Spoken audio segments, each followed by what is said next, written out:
Okay, so for question number one, what did I notice that was interesting, strange, or revealing, meaningful? For revealing, I thought that like the witches that obviously told Macbeth that he was going to be king, and every prophecy that they gave him, that was obviously revealing because it foreshadowed what actually happened and what was true. I also thought it was interesting how Lady Macbeth was given like the role of being like the one who had like the mind behind everything and the one who had like the plan. For question two, what values are being represented in the dramatic world? I said one was status because Lady Macbeth was obviously made Macbeth kill King Duncan. Sorry, I keep saying, but made Macbeth kill King Duncan so he could be king, so he would have that status.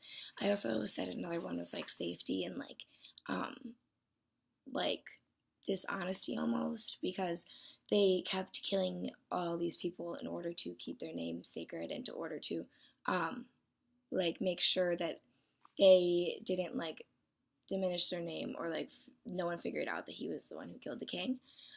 For question three, like what was something I didn't understand? Within the first couple pages, there was the term rump fed runyon. And I didn't necessarily understand that, but I looked it up, and it just means someone who's overweight or like ate a rump, so they're plump, that sense. Question four was compare and contrast how gender is depicted in the play. I thought it was interesting how, um, as I said before, and I mentioned in question one, how Lady Macbeth was the one who was given um, like the mind and like the power behind everything, because especially in this time period, women weren't even in plays, so women obviously didn't have that kind of power or respect in everyday life. So I thought it was interesting how they made Lady Macbeth be the like mastermind of everything. Question five: consider how this play was performed originally. With how, like, did it surprise people? I thought like with like all the gender, like how everyone was played by men with like Lady Macbeth and everything.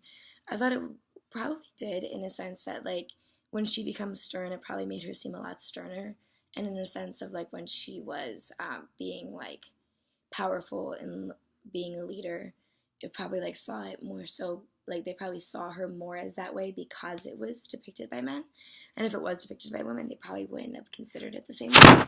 Um, for six, ask two questions of your own play. One, why didn't Macbeth kill Duncan if he didn't necessarily want to? Because like he didn't really want to, he just did it because his wife wanted him to, and like I understand like the idea of status, but like they both had many, many, many psychological issues because of it. So I just didn't necessarily understand why he did that.